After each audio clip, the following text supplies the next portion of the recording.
तर आज का नाही खूप दिवसानंतर आम्ही घराच्या बाहेर पडलो होतो. कारण का नाही माहिती आहे इलेक्शन असल्यामुळे आमच्या नवऱ्याला भरपूर कामं असते ती.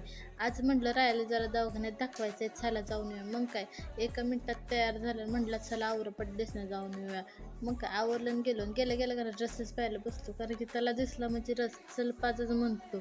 मग काय आम्ही दवाखान्यात गेलो. दवाखान्यात डॉक्टरचे इतके फ्रेंड झाले नाही. त्याला सांगितलं की काय जास्त गरज नाही, फक्त एक टॉनिक दिलं. ते म्हटलं एक आठवड्याभर पाजा, नंतर नाही पाजलं तर चालतं. तशी केस पण खूप वाढली होती. म्हटलं आता लागलीच कापून घ्यावं, परत टाईम भेटतो ना भेटतो. अगोदर का नाही आमचा खूप रडायचं केस कापताना.